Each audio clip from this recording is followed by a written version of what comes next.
Hello and welcome to one more episode of Free Thoughts. How to deal with anxiety. This is for, let's say, people in normal conditions and not in extreme state of anxiety. In case you need help, look for a psychologist, a doctor, a therapist, or some professional you think you can help. You think they can help you.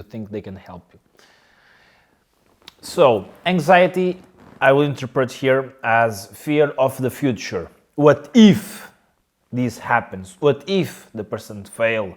What if somebody makes fun of the person? What if this doesn't go as planned? Now, what if? Predicting catastrophes, etc. So, interesting thing to know is that there is a lot of bidirectional connections between our prefrontal cortex, which is the part of our brain, for example, to think logically in solving problems, problem solving, strategic thinking, inhibiting impulses, for example, impulse to overeat. No, I'm not going to overeat because that's not good for my health and from my pocket, so I'm not going to overeat. So impulse comes, no, I'm not going to do that. It's not good for me. Boom. And there is lots of connections, bidirectional connections between the prefrontal cortex and the limbic system. And the limbic system is responsible for emotions. So emotion, for example, fear, for catastrophizing about the future. What if I fail? What if something bad happens? What if? Okay, and that this, let's say this can manifest on our prefrontal cortex. Don't assume that that's technically 100% right, but let's say that you have that limbic system and this part of your brain that you can control, and there is a lot of bidirectional connections. Emotion, and that manifests on the part of your brain that you think. Let's think of that way. So now let's come back to the catastrophizing anxiety. What if? So we can pick these thoughts, for example. What if the person fail? And the person can pick up this thought and continue the thought to see what happens. Okay, if the person fail some word in the presentation, what will happen? Nothing. Some people can noticed, but some people can be a little bit criticized on, but does that really impact hugely and massively the whole presentation? No. Now, if the person failed to say one word, the whole presentation 100% will be pulled down? No. Is maybe this perfectionism? Yes, maybe it's perfectionism.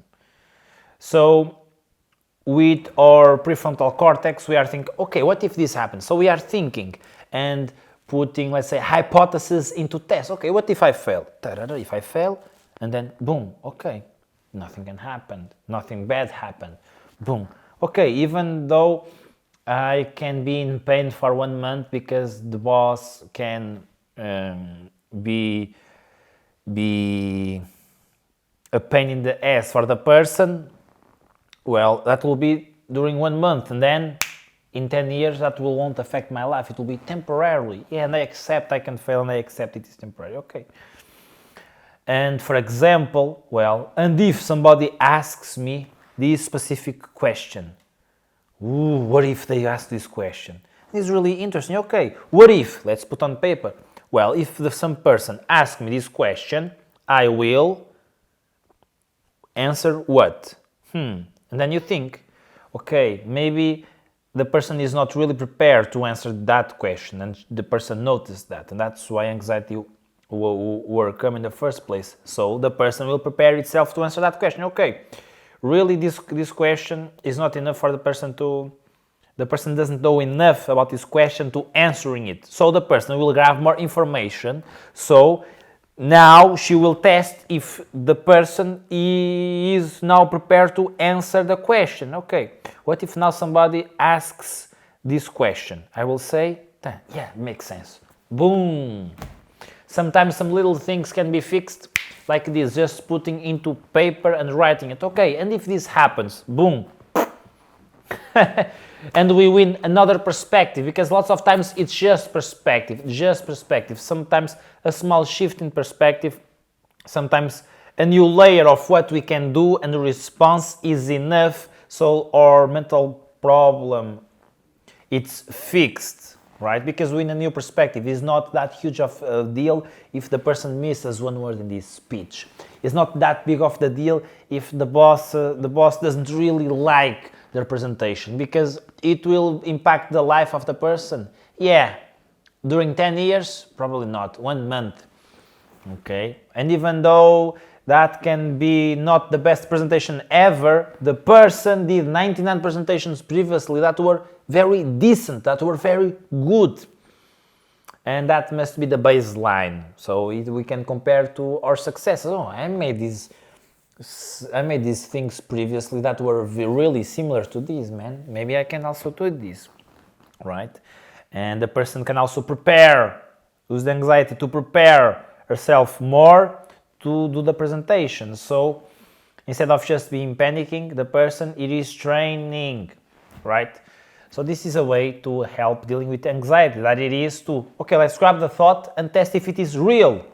And if it happens, what the person can do, what you can do, right? So you can grab onto that and feel more peace. Sometimes it's just perspective. Sometimes it's just narrative, a good narrative or a bad narrative, right? We have a lot of bidirectional connection between our prefrontal cortex, strategic thinking, and our limbic system, emotions, right? Our emotions will influence how we think, and how we think and the conclusions we get influence our emotions, right? For example, sometimes you probably are, I don't know what to think about that, man.